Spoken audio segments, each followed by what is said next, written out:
تو آپ نے فوراً اللہ کی بارگاہ میں عرض کی، اے میرے رب، میں اس بات سے تیری پناہ چاہتا ہوں کہ وہ چیز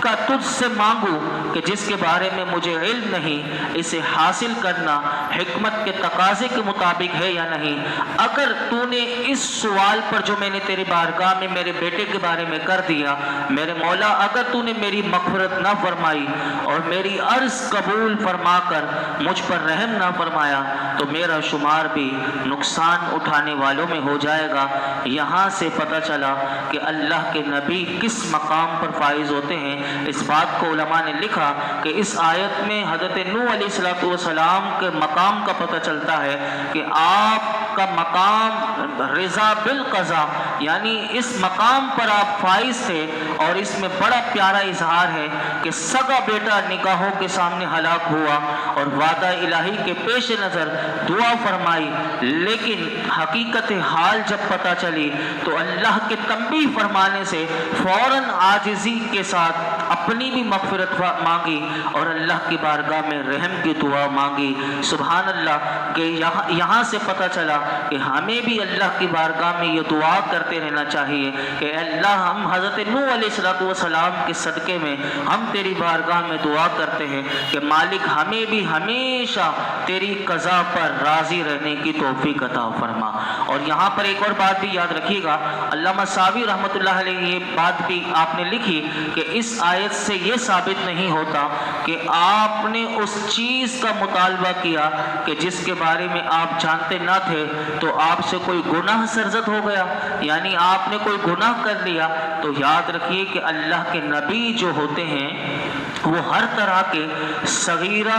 اور کبیرہ گناہوں سے معصوم ہیں۔ کوئی یہ آیتیں پڑھ کر بھی ایسے ہمارے معاشرے میں ہوتے ہیں کہ دیکھو حضرت نوح علیہ السلام سے بھی معاذ اللہ گناہ ہو گیا، اپنے بیٹے کے بارے میں دعا کر دی۔ تو اس کو علماء نے بڑا زبردست لکھا کہ آپ نے پہلے تو ہمارا عقیدہ یہ درست ہونا چاہیے کہ اللہ کے جتنے انبیاء ہیں وہ سب کے سب صغیرہ ہوں یا کبیرہ گناہوں سے وہ معصوم ہوتے ہیں۔ اور حضرت نوح علیہ السلام نے اپنے بیٹے کی نجات کا سوال کیا تھا، اس وجہ سے کیا تھا کیونکہ اللہ نے وعدہ فرمایا تھا اور ان کے گھر والوں کی نجات کا۔ اس سے حضرت نوح علیہ السلام نے یہ سمجھا کہ یہ ان کا بیٹا ہے اور یہ بھی گھر والوں میں سے ہے، اس لیے یہ بھی نجات پانے والوں میں سے ہوگا۔ جب اللہ نے آپ کی تربیت فرمائی تو آپ کو اپنے اس قول پر، اپنے اس فعل پر دل میں ندامت ہوئی اور آپ نے فوراً اللہ کی بارگاہ میں مغفرت کا، اس کی رحمت کا سوال کیا۔ ایسے ہی ہے کہ جیسے کہ حضرت آدم علیہ السلام کو درخت کے پاس جانے سے اللہ نے منع فرمایا تھا اور درخت سے کھانے کا منع فرمایا تھا، تو کوئی اس کو بھی گناہ نہ سمجھے کہ حضرت آدم علیہ السلام سے بھی گناہ ہو گیا تھا، بلکہ اس کو علماء نے لکھا کہ یہ ایسے ہی ہے کہ حسنات الابرار سیئات المقربین، کہ نیکوں کے جو نیک کام ہیں وہ اللہ کے مقربوں کے حق میں بھی گناہ ہوتے ہیں، یعنی وہ اتنا بچتے ہیں، اپنے آپ کو اس طرح بچاتے ہیں، تو یہ ان کا کوئی گناہ نہیں۔ بلکہ آپ جانتے ہیں کہ حضرت آدم علیہ السلام کا درخت کا وہ کھانا اگر وہ بھی اللہ کی حکمت سے تھا، کیونکہ یہ کائنات بننی تھی، یہ آپ کی نسل چلنی تھی اور قیامت تک پورا ایک نظام تھا، اور یہ بھی ساری تربیت ہے کہ آپ نے اپنے بیٹے کے لیے کیا دعا کی اور اس میں اللہ رب العالمین نے آپ کی کیا تربیت فرمائی۔ اور ہم سب کے لیے اس میں کتنا بڑا پیغام ہے کہ کس طرح اگر کوئی غلطی ہو جائے تو بندہ اپنی غلطی پر اڑا نہ رہے، بلکہ فوراً عاجزی کرتا ہوا اللہ کی بارگاہ میں ہمیشہ مغفرت اور رحمت کا سوال کرتا رہے، ہمیشہ عاجزی کو اپنے اندر رکھے، کیونکہ عاجزی کرنے والے، تواضع کرنے والے اللہ کو بڑے پسند ہیں، تکبر کرنے والے، اکڑنے والوں کو اللہ ناپسند فرماتا ہے۔ ہم بھی اللہ کی بارگاہ میں دعا کرتے ہیں کہ ہمیں ہر قسم کے اکڑ سے، تکبر سے اور سارے باطنی امراض سے اللہ ہمیں شفا عطا فرمائے۔ الحمدللہ رب العالمین والصلاة والسلام علی سید الانبیاء الانبیاء والمرسلین وعلی آلہ واصحابہ اجمعین۔ کہ اللہ پاک جو کچھ ہم نے سنایا اس میں کوئی غلطی کوتاہی ہو معاف فرما، اپنی بارگاہ میں قبول فرما۔ رب کریم ہم سب کو قرآن حکیم کا فیضان عطا فرما یا رب العالمین یا ارحم الراحمین۔ مولا کریم ہماری بے حساب مغفرت فرما، ہمارے والدین کی مغفرت فرما، میرے آقا کی تمام امت کی مغفرت فرما یا رب العالمین یا ارحم الراحمین۔ ہم سب کو ان ماہ مبارک کے مولا کریم یہ مبارک لمحات ہیں، مولا کریم اس کی